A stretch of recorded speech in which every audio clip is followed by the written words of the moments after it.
ఆంధ్రప్రదేశ్లో ఎన్నికలు సమీపిస్తున్న నేపథ్యంలో రాజకీయ పరిణామాల్లో ఆసక్తికర మార్పులు చోటు చేసుకుంటున్నాయి. వచ్చే ఎన్నికల్లో అధికార పీఠం చేజెక్కించుకునేందుకు అధికార ప్రతిపక్షాలు పోటీ పడుతున్నాయి. ఇదిలా ఉండగా అధికార టీడీపీ నుండి ప్రతిపక్ష పార్టీ వైసీపీలోకి వలసల పర్వం కొనసాగుతోంది. ఇక అదే సమయంలో అధికార పార్టీ టీడీపీతో జనసేన పార్టీ కలిసి రాబోయే అసెంబ్లీ ఎన్నికలకు వెళ్తుందన్న వార్తలు జోరందుకున్నాయి. అంతేకాదు పవన్ కళ్యాణ్ నాయకత్వంలోని జనసేనకు 25 అసెంబ్లీ, 3 లోక్సభ, ఓ రాజ్యసభ సీటును టీడీపీ ఆఫర్ చేస్తుందని ప్రచారం జరుగుతోంది. కాగా ఈ వార్తలు రాజకీయ వర్గాల్లో కలకలం రేపుతున్న నేపథ్యంలో జనసేన అధినేత పవన్ కళ్యాణ్ టీడీపీ, వైసీపీపై లక్ష్యంగా విరుచుకుపడ్డారు. జనసేన, వైసీపీ, బీజేపీలకు భాగస్వామిగా ఉందని టీడీపీ చెప్పింది. ఇప్పుడు టీడీపీతో మేం కలిసిపోయామని వైసీపీ చెబుతోంది. తాను రాజ్భవన్ లో తెలంగాణ సీఎం కేసీఆర్ తో భేటీ కాగానే తాను టీఆర్ఎస్, వైసీపీ మనిషినని టీడీపీ ఆరోపిస్తోంది.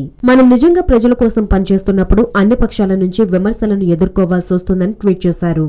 అంతేకాకుండా అసత్య కథనాలతో జనసేనను దెబ్బతీసేందుకు టీడీపీ, వైసీపీలు చేతులు కలిపాయనన్నారు.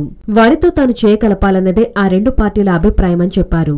రాజకీయ చదరంగంలో నేను చిన్న పావునన్నది నిజమే, కానీ పోరాటానికి సిద్ధపడ్డ సైనికుడిని అంటూ పవన్ ట్వీట్ చేశారు. హలో, మిమ్మల్నే యోయో టీవీ యాప్ డౌన్లోడ్ చేసుకున్నారా? ఇంకా లేదా? మీ యాప్ స్టోర్ కి వెళ్ళి వెంటనే డౌన్లోడ్ చేసుకోండి.